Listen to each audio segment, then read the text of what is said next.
Question है कि दो संख्याओं का एचसीएफ 19 है तथा उनका एलसीएम 665 है। यदि एक संख्या 95 है तो दूसरी संख्या क्या होगा?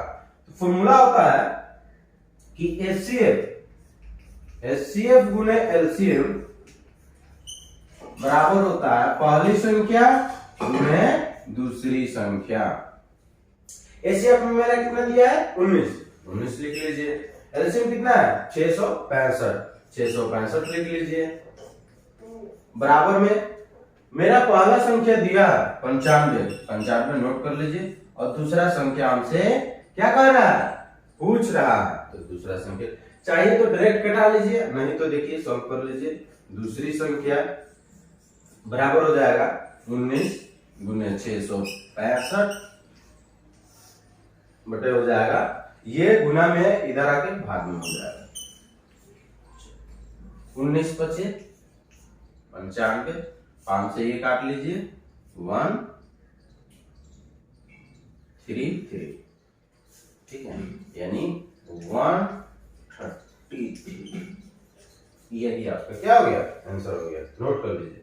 देखिए नेक्स्ट क्वेश्चन है कि एक आयत का परिमाप 24 सेंटीमीटर है तथा इसका क्षेत्रफल 32 सेंटीमीटर स्क्वायर है, तो इसके विकर्ण की लंबाई क्या होगी? तो सबसे पहले देखिए कि आयत होता क्या है। देखिए आयत जो है ये एल, ये बी, ये एल है तो ये भी एल, और ये बी है तो ये भी बी। देखिए आयत में दो लंबाई होता है, दो चौड़ाई होता है, ठीक है। हमसे पूछा, क्वेश्चन में दिया क्या है कि एक आयत का परिमाप 24 सेंटीमीटर। लिख लीजिए कि आयत का परिमाप, एक आयत का परिमाप आपको दिया है कितना? 24। आयत का परिमाप होता क्या है? आयत का परिमाप होता है 2 इंटू एल प्लस बी, मतलब हुआ 2 इंटू लंबाई प्लस चौड़ाई बराबर आपको कितना दिया है? 24। 24 का 24 लिख लीजिए, ये 2 से 24 उड़ा दीजिए 12, यानी कि लंबाई प्लस चौड़ाई आपके पास कितना आ गया? 12। फिर आगे देखिए कह रहा है कि इसका क्षेत्रफल दिया हुआ है 32 सेंटीमीटर स्क्वायर। तो आयत का क्षेत्रफल क्या होता है? नोट कीजिए कि आयत का क्षेत्रफल जो है, आयत का क्षेत्रफल आपको कितना दिया है? 32 सेंटीमीटर, यानी 32 दिया हुआ है। आयत का क्षेत्रफल आपको दिया है 32 सेंटीमीटर स्क्वायर, यानी कि आयत का जो क्षेत्रफल क्या होता है? आयत का क्षेत्रफल होता है लंबाई गुने चौड़ाई, बराबर दिया है आपके पास कितना? 32। देखिए और हमसे पूछ रहा है कि इसके विकर्ण की लंबाई क्या होती है। तो आयत का विकर्ण जो होता है वह होता है √L square plus B square. विकर्ण पूछ रहा है तो यही ना विकर्ण होता है, ये जो होता है ये विकर्ण होता है। इसी को हमको पूछ रहा है कि ये कितना होगा।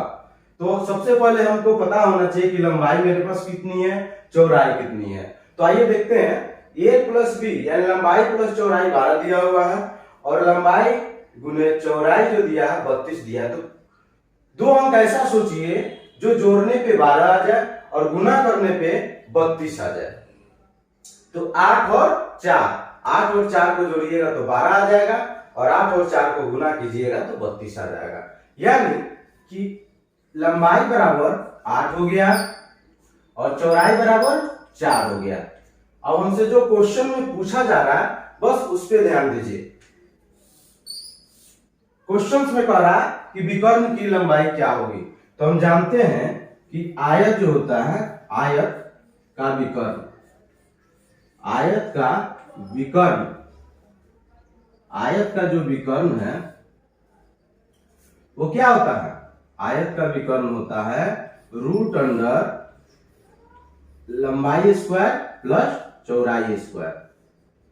पुट कर लीजिए, लंबाई का मान है 8 और चौड़ाई का मान है 4, तो लंबाई यानी 8 स्क्वायर प्लस चौड़ाई 4 स्क्वायर। इसको सॉल्व कीजिए तो 8 स्क्वायर यानी 64, 4 स्क्वायर मतलब कितना हुआ 16। तो ये कितना हो गया √80। अब इसको चाहिए तो 80 आंसर भी हो जाएगा, अगर नहीं तो इसको और भी तोड़ लीजिए। इसको तोड़िएगा तो कितना हो जाएगा √80 है ना 80। इसको जब तोड़िएगा तो ये हो जाएगा 4 × 4 × 5। 4 × 4 16, 16 × 5 80 बराबर हो जाएगा 4√5। ये आपका आंसर हो गया। देखिए नेक्स्ट क्वेश्चन कह रहा है, नेक्स्ट क्वेश्चन है कि कुछ आदमी एक काम को 60 दिनों में पूरा करते हैं। यदि 8 आदमी ज्यादा होते तो वह काम 10 दिनों कम में पूरा हो जाता। तो आरंभ में कितने आदमी थे, हमसे यही पूछ रहा। देखिए सॉल्व कीजिए। क्या कर रहा है कि एक आदमी जो है, यानी कुछ जो आदमी है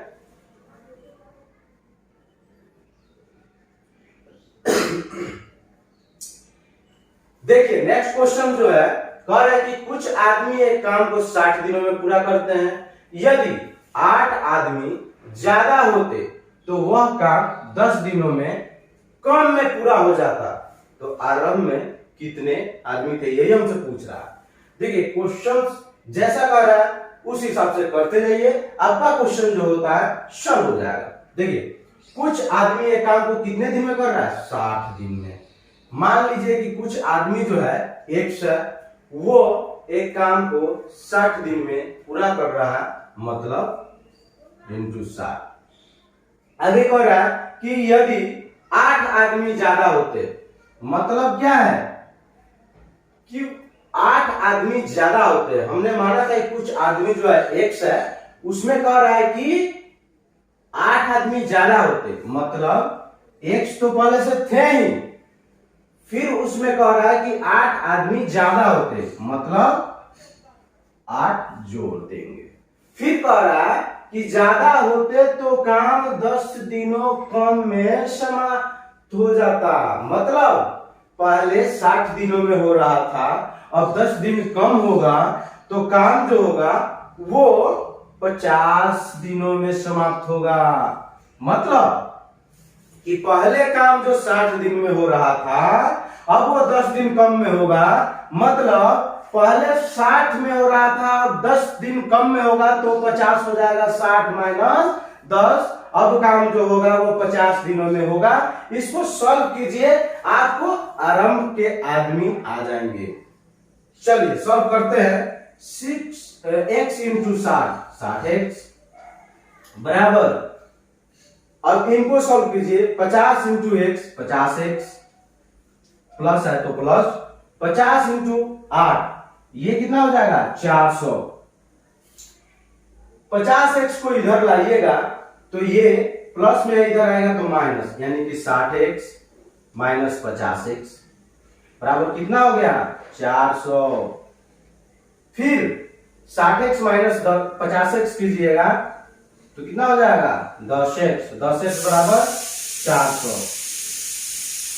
तो अब काट लीजिए 0 से 0, यानी कि x बराबर कितना 40। देखिए नेक्स्ट क्वेश्चन है कि यदि 30 व्यक्ति प्रतिदिन 8 घंटे काम करते हुए किसी काम को 10 दिनों में पूरा करते हैं, तो 40 व्यक्तियों को प्रतिदिन कितने घंटे काम करना होगा ताकि वे 6 दिनों में पूरा कर लें। देखिए जैसा बोल रहा है वैसे करते जाइए।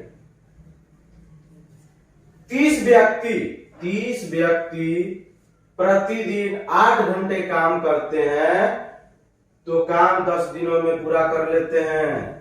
तो 10 दिनों में पूरा कर लेते हैं, यानी 30 व्यक्ति 8 घंटे काम करके 10 दिन में पूरा कर लेते हैं। तो पूछ रहा है कि 40 व्यक्ति कितने घंटे काम करते हैं। तो 1 घंटे काम मान लो करते हैं, तो वे 6 दिनों में पूरा कर लेते हैं। तो 6, इनको सॉल्व कर लीजिए। 6 × 5 = 30, 5 × 8 = 40 और 8 से 8 कैंसिल कर दीजिए, यानी x बराबर कितना हो गया 10। यही आपका क्या हो गया आंसर। यानी वो व्यक्ति कितना घंटा काम करेगा 10 घंटा काम करेगा तो 6 दिनों में पूरा कर लेगा। नोट कर लीजिए।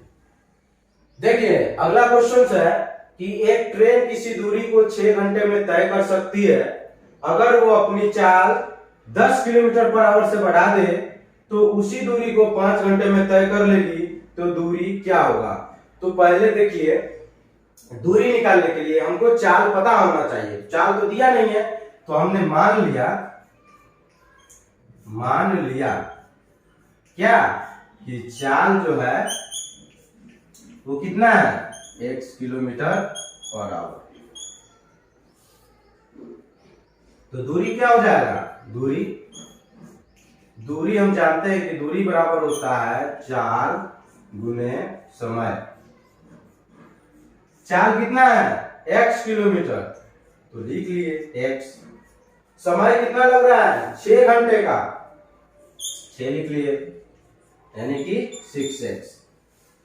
चलिए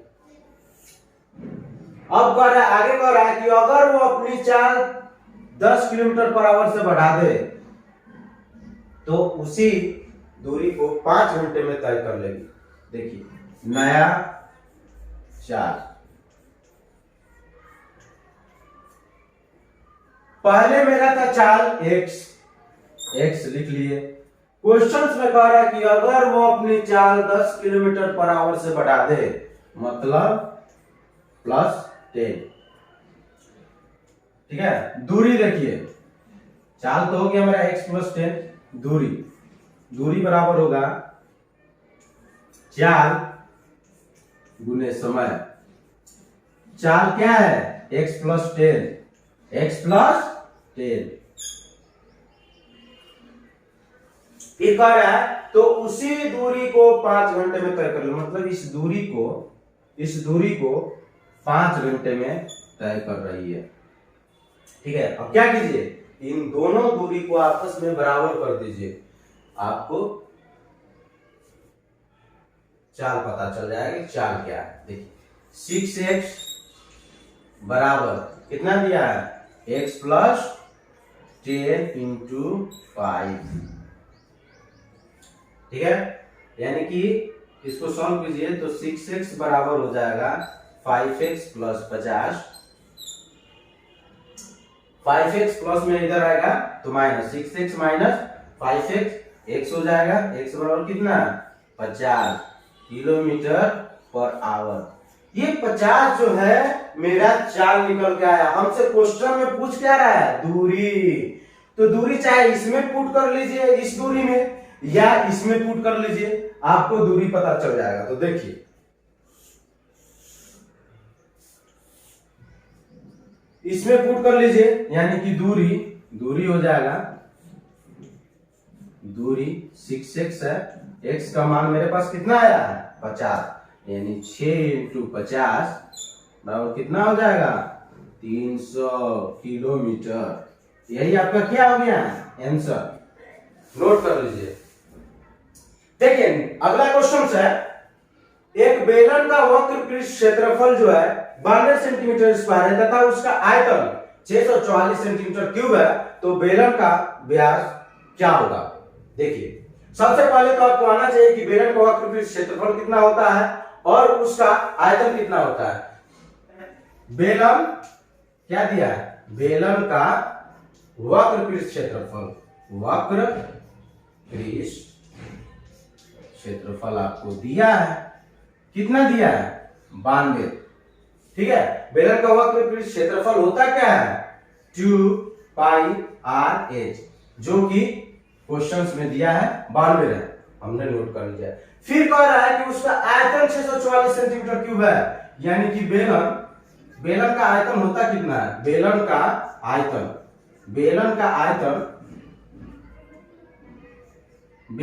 आयतन जो है वो कितना दिया है, बेलन का आयतन 644। बेलन का आयतन होता है πr²h, जो कि क्वेश्चंस में दिया है 644 है। अब देखिए यहां से हमको त्रिज्या अगर पता हो जाएगा तो हम इजिली व्यास निकाल सकते हैं। त्रिज्या निकालने के लिए हमको करना क्या पड़ेगा कि आयतन में, बेलन के आयतन में वक्र पृष्ठ क्षेत्रफल से भाग दे दीजिए, हमको त्रिज्या पता चल जाएगा। तो देखिए यहां देखिए, यहां बेलन का आयतन है पाई आर स्क्वायर एच और वक्र पृष्ठ क्षेत्रफल है 2 pi r h. Pi r square h आयतन जो है वह 644 है और वक्र पृष्ठ क्षेत्रफल जो है 92 है। इसको सॉल्व कीजिए। पाई से पाई कैंसिल, आर से एक आर कैंसिल, एच से एच कैंसिल, ठीक है। अब ये 92 से देखिए, 92 से 644 7 बार में कट जाएगा, मतलब यहां से हमको r बराबर कितना हो गया 14। लेकिन हमसे क्वेश्चन में पूछ क्या रहा है व्यास, तो देखिए r बराबर हो गया 14, हमसे क्वेश्चन में पूछ रहा है व्यास। हम जानते हैं कि r बराबर जो होता है d/2 यानी कि व्यास बटे 2 होता है, तो यहाँ d बराबर हो जाएगा कितना 2r। एक r का वैल्यू है आपको 7, तो 2r का वैल्यू 2 × 7 यानी कि 14। यही आपका क्या हो गया बेलन का व्यास 14। नोट कर लीजिए।